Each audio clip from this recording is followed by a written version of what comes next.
छोटे से पहाड़ी राज्य हिमाचल प्रदेश में बेरोज़गारी हमेशा से एक अहम मुद्दा रहा है। 2 साल पहले जब विधानसभा के चुनाव हुए थे तो उसमें विपक्ष में बैठी कांग्रेस ने बेरोज़गारी का मुद्दा ज़ोर शोर से उठाया था। बात चाहे विधानसभा के अंदर की हो या फिर विधानसभा के बाहर की या फिर बात सोशल मीडिया की हो, हर जगह कांग्रेस के नेता मुखर रूप से बेरोज़गारी को लेकर सवाल खड़े करते थे। लेकिन आज 2 साल बाद भी स्थिति जस की तस है।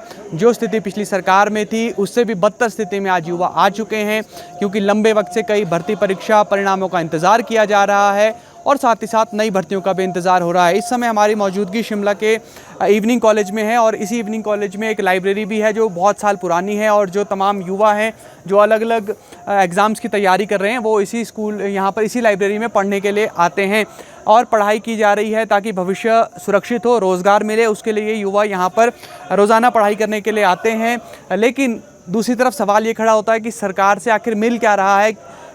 इस पूरे मुद्दे पर हम इनसे बात करेंगे, क्योंकि कांग्रेस जब सत्ता में आई थी तो 5 लाख नौकरियों का वादा किया था और ये भी कहा गया था कि पहले ही कैबिनेट में 1 लाख सरकारी रोज़गार दिए जाएंगे। तो ये भी कांग्रेस की 10 गारंटीज़ में से शामिल था। जो तमाम युवा हैं वो आपको यहाँ पर नज़र आ रहे होंगे। आपका नाम सबसे पहले जानना चाहूँगा। बालकृष्ण जी, कांग्रेस ने बहुत बड़ा मुद्दा बनाया बेरोज़गारी को विधानसभा चुनाव से पहले। आज 2 साल लगभग होने वाले हैं सत्तासीन हुए कांग्रेस पार्टी को। क्या लग रहा है अब क्या स्थिति है पार्टी सरकार की और राज्य की? क्या बेरोजगारों के हालात बदले हैं भाजपा के बाद कांग्रेस सरकार में? इस समय भाजपा से बुरे हाल कांग्रेस सरकार के हैं। विधानसभा इलेक्शन चुनाव में हमने भी कांग्रेस का साथ दिया था और वोट दिए थे, क्योंकि 1 लाख नौकरी देने का जो वादा किया था। परंतु इस समय 1 लाख नौकरी तो दूर की बात, यहाँ पे तो एक नौकरी भी नहीं मिल रही है। और कांग्रेस द्वारा राष्ट्रीय स्तर पे बेरोजगारी की आवाज़ उठाई जाती है। हमारा तो कहने का मतलब है कि आप पहले प्रदेश में देखिए कि प्रदेश में बेरोजगारों की क्या हाल है राष्ट्रीय स्तर पे, उसके बाद देखिए। राष्ट्रीय नेता कांग्रेस के बेरोजगारी पे अपनी वक्तव्य देते हैं, परंतु वो भी सरासर झूठा दिखाई दे रहा है, क्योंकि हिमाचल प्रदेश सरकार द्वारा अभी तक बेरोजगारी पर सकारात्मक रूप नहीं देखा जा रहा है। बीते दिनों आप राज्य सचिवालय भी गए थे, मुख्यमंत्री से मुलाकात भी हुई थी। क्या कहा मुख्यमंत्री ने, क्या आश्वासन दिया था युवाओं को? बीते दिनों हम माननीय मुख्यमंत्री से मिले और हमने 8 सूत्री ज्ञापन सौंपा, जिसमें हमने HPRCA का मुख्य मुद्दा रखा था, जिसमें क्लास 3 की भर्तियां होती है। तो हमने कहा कि 2 साल आपके बीत चुके हैं और राज्य चयन आयोग में नई भर्तियां निकाले। तो माननीय मुख्यमंत्री द्वारा सिर्फ आश्वस्त किया गया कि हम कर रहे हैं, हमारी गति इतनी है। अगर माननीय मुख्यमंत्री की गति 2 साल में एक भी भर्ती नहीं निकाली जानी तो 3 साल में कितनी भर्तियां निकलनी है ये आम जनता ही सोच सकती है। लेकिन कहा जा रहा है कि 30,000 नए रोज़गारों को सृजित किया है सरकार ने, युवाओं को रोज़गार दिया जा रहा है सरकार की ओर से। तो अलग अलग मंचों से ये दावे किए जाते हैं। सरकार द्वारा 30 लाख नौकरियां देना एक सरासर झूठ वादा है। जैसे 1 लाख नौकरी वाला झूठी गारंटी है, ऐसे ही 30,000 वाली भी झूठी गारंटी है। जो जिनको नौकरियां दी जा रही है वो अपने चैतों को दी जा रही है, आउटसोर्स के माध्यम से दी जा रही है। और साथ में विश्वविद्यालयों का उदाहरण देखिए और उप मुख्यमंत्री की बेटियों को नौकरियां दी जा रही है। इन्होंने एक कटोरे बांटने शुरू कर दिए हैं अपने लोगों के लिए। जो आम जनता जो लाइब्रेरी में बैठी है, जो तैयारी कर रहे हैं, उनके लिए इस समय एक भी विज्ञापन हिमाचल प्रदेश सरकार द्वारा नहीं निकाला गया। ठीक है, आपका क्या नाम है? सर, मेरा नाम कमल ठाकुर है। कमल जी, लगातार जब तैयारी करते हैं, पढ़ाई करते हैं, घर से भी प्रेशर होता है और खासकर अगर लड़कों की बात करें तो ज़्यादा प्रेशर होता है कि सुरक्षित भविष्य हो ताकि आगे आप लोग घर परिवार को संभाल सके। तो घर पर क्या बात होती है रोज़गार को लेकर? सर, घर पर तो यही कहते हैं कि पढ़ाई करो। बाकी हिमाचल में तो बहुत बुरा हाल है जॉब्स का। जो क्या बोलते हैं, CM साहब ने पहले वादा किया था और उनके जो राष्ट्रीय अध्यक्ष वगैरह है, जब हिमाचल आए थे रैली, उन्होंने कहा था हम 1 लाख रोज़गार देंगे। बट ऐसा नहीं, उन्होंने सिर्फ झूठे वादे किए हैं। जब रोज़गार देखा जाए तो बोलते हमने 30,000 रोज़गार दिया, बट वो दिखाएँ और उन्होंने दिया तो बताया कि हमने इस विभाग में इतनी भर्तियाँ की हुई है, पर उनके पास ऐसा कोई डाटा नहीं है, क्योंकि उन्होंने सारी भर्तियाँ आउटसोर्स के तहत भरी है। और जो HPRCA है वो 2 साल से बंद पड़ा है, उससे विज्ञापित होनी थी, भर्तियाँ अभी तक नहीं हो पाई है उससे। मुख्यमंत्री तो कह रहे हैं कि वो पुराने रिजल्ट्स को निकाल रहे हैं और पूर्व सरकार में धांधलियाँ हुई थी इसलिए वक्त लग रहा है। तो आप किस तरह से देखते हैं उनके इस फैक्ट को? चलो, वो तो अच्छी बात है कि पुराने रिजल्ट जो निकल रहे हैं, बट इनका जो प्रोसेस है बहुत स्लो है। और जो नई भर्तियां हैं 6600 के करीब पद जो है अप्रूव्ड हो चुके हैं, क्या बोलते हैं, कैबिनेट से। और उसके बाद अभी तक कोई विज्ञापन नहीं हो पाया। HPR से बन कर 1 साल पूरा हो गया है, एनिवर्सरी उसकी पिछले महीने थी, बट अभी तक भर्ती नहीं हो पाई है उससे। नई भर्तियाँ नहीं हो रही है। आपका क्या नाम है? मेरा पंकज शर्मा नाम। पंकज जी, बेरोज़गारी कितनी बड़ी समस्या मानते हैं, और क्या घर पर भी कभी चर्चा होती है कि नौकरी कैसे मिलेगी, कैसे घर परिवार को आगे चलाएंगे, क्योंकि ज़्यादा जिम्मेदारी होती है बच्चों पर, आगे युवाओं पर? जी बिल्कुल, बेरोज़गारी एक बहुत बड़ा मुद्दा है। जब सरकार आई थी, जैसे मेरे भाई ने कहा कि जब सरकार आई थी तो सबसे पहले उन्होंने घोषणा की थी जैसे ही सरकार बनेगी हम तुरंत 1 लाख पोस्टें निकालेंगे, परंतु अभी तक देख रहे हैं कि 1 लाख तो कहाँ, 2 सालें हो गई सरकार को, परंतु अभी 1 लाख 1000 पोस्टें भी मेरे ख्याल से नहीं निकली है। पर अगर घर की बात करें तो घर में तो बोलते हैं कि क्या कर रहे हैं आप लोग, ये प्रश्न दिन प्रतिदिन बढ़ते जा रहे हैं।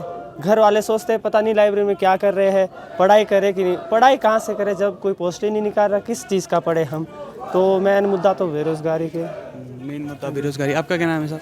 मेरा नाम आशीष किदान है। आशीष जी, जब पढ़ाई करने के लिए आते हैं तो पहले तो युवाओं के मन में ये रहता है कि पढ़ाई करेंगे उसका नौकरी हासिल करेंगे, लेकिन फिर जब पोस्ट नहीं आती है, सरकार कोई नई भर्ती नहीं निकालती है, तो जहन में क्या चलता है पूरा दिन भर? देखिए, इस टाइम पूरा हिमाचल का जो यूथ है उसको जो आस लगाए बैठे है कि अब जल्दी से जो गवर्नमेंट है वो जो उन्होंने आश्वासन जो कब से 2-3 साल से दे रही है उनको छोड़ के अब एक्चुअल जो अपनी बात पे आए, और वो जो उन्होंने जो आप इलेक्शन से पहले जो हमसे वादा किया था कि हम आपको जो है 5 लाख जो सरकारी गवर्नमेंट जॉब देगी, बट आप इस टाइम देखें तो ये आप आश्वासन पे आश्वासन दे रहे हैं। अब यूथ इनसे आस लगाए बैठा है कि हमें ये रोज़गार मिलेगा, बट जब लाइब्रेरी में इतना यूथ बैठा हुआ है, पढ़ रहा है, आप एक साइड बैकडोर एंट्री करेंगे तो वो ऐसे भी थोड़ा डिमोरलाइज हो जाएगा। इस तरह से क्या करेगा वो पढ़ के फिर लाइब्रेरी में बैठ के जब आपने बैकडोर एंट्रीज करनी है।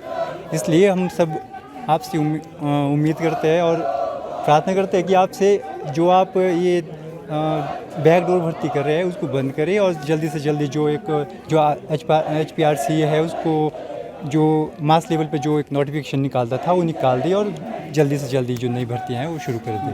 आशीष जी, घर पर क्या बात होती है, क्योंकि रोज़गार एक बहुत अहम मुद्दा होता है कि घर परिवार पालना है, माता पिता का साथ देना है, भाई बहनों को भी आगे बढ़ाना है, तो नौकरी बहुत ज़रूरी होती है। तो घर पर क्या चर्चा होती है रोज़गार को लेकर? देखिए, घर पर भी गवर्नमेंट से सारे यहाँ पे यूथ तो है ही है, यूथ के साथ साथ जो यूथ का जो पेरेंट्स है वो भी गवर्नमेंट से आस लगाए बैठा है कि ये जल्दी से जल्दी जो है यूथ जो लड़के हैं, बच्चे हैं, उनके लिए जो है जॉब क्रिएट करेंगे। हम तो तभी दे पाएंगे जब उस गवर्नमेंट जॉब जब हमारे मौका मिलेगा। ये मौका ही नहीं दे रहे। जब हमने उनको वोट दिया था, इन्होंने हमसे वादा किया था कि हम आपको सरकारी जॉब देंगे, हमने तब वो किया था। कम से कम ऐसा जो बीजेपी गवर्नमेंट थी, धांधलियाँ हो रही थी, कम से कम भर्तियाँ तो निकाल रही थी। हमें कुछ पता नहीं था धांधलियाँ हो रही है नहीं हो रही है, कम से कम हम फाइट कर रहे थे उनके साथ। हम उनके बीच पे जो धांधलियाँ चली थी उसके बीच में कम से कम अपने आप को अप्रूव, अपने आप को एसेस कर रहे थे कि हम कर पाएंगे कि नहीं कर पाएंगे। बट ये लोग तब मौका नहीं दे रहे। हम बैठे हैं लाइब्रेरी में, कब से पढ़ रहे हैं। जब इनके पास जॉब के लिए जाएंगे तो शादी की बात कर देते कि शादी कर लो। शादी तो कर लेंगे, उसके बाद उनको खिलाएंगे पिलाएंगे, क्या खिलाए पिलाएंगे, उसके लिए तो हमारे को काम करना पड़ेगा। ये एक बहुत बड़ा मुद्दा है। हम चाहते हैं इनसे कि आप जल्दी से जल्दी जो आश्वासन दे रहे हैं कब से अखबारों के माध्यम से, या आप जो ये जॉब्स दे रहे हैं ये एक्चुअल भी आप ग्राउंड लेवल पे लाए, और जल्दी से जल्दी जो एक प्रोसेस होता है उसको शुरू करें, और HPRC को जो जल्दी से जल्दी जो चालू करें, और ये इनके माध्यम से आप वो करें, जो क्लास 3 की जो पोस्ट होती है उनको भर दें। हम तो यही चाहते हैं इनसे। बाकी सब इनसे परेशान हैं। अब उम्मीद लगाए बैठा है कि आपकी 2.5 साल ही हो चुकी है, अब ऐसा ना हो जाए कि आपकी अखबारों के माध्यम से आगे की 2.5 साल भी चले जाए। तो ये चाहते हैं कि जल्दी। बालकृष्ण जी, टायर्ड और रिटायर्ड कर्मचारियों को, जो दोनों पार्टीज़ रही हैं, जब विपक्ष में होती हैं तो कहती हैं कि टायर्ड और रिटायर्ड कर्मचारी नहीं चलेंगे, लेकिन सत्ता में जब कोई भी पार्टी आती है तो उसके बाद एक्सटेंशन देना, पुराने IAS अधिकारियों की दोबारा नियुक्ति करना, किसी को एडवाइज़र बना देना, किसी कर्मचारी को दोबारा नौकरी पर लगा देना, क्या इसका भी युवाओं पर कोई असर पड़ता है, एक्सटेंशन का जो रिटायर को दी जाती है? जी बिल्कुल, एक्सटेंशन का आम युवाओं पे असर पड़ता है, क्योंकि जिस पद पे एक सरकारी विज्ञापन होना था, जिस पद के लिए हम फॉर्म भरते थे, उस पे आपने एक्सटेंशन दे दी है। जो हमारी सेंक्शन पोस्टें होती है उस पे भी आप एक्सटेंशनें दे रहे हैं। IAS से लेकर HS तक आपने एक्सटेंशनें दी है। हम तो इसका विरोध करते हैं, परंतु इस सरकार ने तो इतनी एक्सटेंशनें दे दी कि शायद ही कभी हमारी जो उम्र हुई है या हमारे परिवार में बताते हैं कि इतनी एक्सटेंशनें तो आज तक किसी भी सरकार ने नहीं दी है। सरकारें तो राजा वीरभद्र की भी रही, पर एक्सटेंशनें इतनी नहीं दी। ये तो मुख्यमंत्री के जो चहते हैं मुख्यमंत्री के जो आसपास घूमते हैं उनको एक्सटेंशन दे रहे हैं और बेरोजगारों को लात दे रहे हैं। एक ये जो फाइनेंशियल क्राइसिस है हिमाचल का, हालांकि मुख्यमंत्री कह रहे हैं कि कोई फाइनेंशियल क्राइसिस नहीं है, कर्मचारियों को देरी से वेतन आता है, पेंशनर्स को देरी से पेंशन मिलती है, तो ये भी सवाल लोगों के मन में आ रहा है कि सरकारी नौकरी क्योंकि सिक्योरिटी के लिए व्यक्ति करता है, तो लेकिन जब वहाँ पर भी सिक्योरिटी नहीं रहेगी, देरी से वेतन आएगा, क्योंकि जैसे जैसे आगे से केंद्र से मदद कम होगी, हिमाचल प्रदेश के हालात तो और ख़राब हो जाएंगे। अभी देखिए, हाँ, एक पेंशनेबल नौकरी देते हैं, उसके लिए हिमाचल सरकार ने पेंशन के लिए ओपीएस लागू तो कर दिया, परंतु इन्होंने नई भर्तियां बंद कर दी। ओपीएस अगले लोगों को कैसे देंगे? आर्थिक स्थिति खराब बता रहे हैं, बीच में बोलते हैं कि हमारी आर्थिक स्थिति ठीक है। ये तो एक ढोंग है, राजनीतिक ढोंग होता है, इसे कहते हैं हम राजनीतिक ढोंग। एक राजनीति आपने चलानी है या पार्टी के साथ आपने किस प्रकार कार्रवाई करनी है, मुख्यमंत्री का क्या कार्य है, वो स्टेट को पता है। स्टेट में इतनी कमी नहीं होती कि वो आप बेरोज़गारों को दरकिनार करे।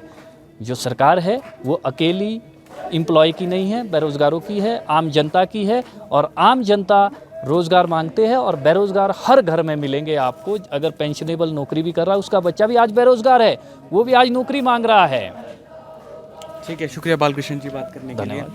तो आपने इन तमाम युवाओं की बात सुनी। हिमाचल प्रदेश में बेरोज़गारी एक बहुत महत्वपूर्ण मुद्दा है, और या फिर यूँ कहें कि बेरोज़गारी से बड़ा जो मुद्दा है वो रोज़गार का मुद्दा है। ये युवा रोज़गार चाहते हैं, पढ़े लिखे युवा जो लगातार यहाँ पर लाइब्रेरी में आके अलग अलग कम्पिटिटिव एग्ज़ाम्स की तैयारियाँ करते हैं, लेकिन वो कम्पिटिटिव एग्ज़ाम्स एडवर्टाइज़ नहीं हो रहे हैं, और उसकी वजह से ये जो तमाम युवा हैं वो परेशान हैं, क्योंकि भविष्य जो है वो पूरी तरीके से नौकरी पर निर्भर है, और नौकरी तभी मिलेगी जब सरकार उसे विज्ञापित करेगी।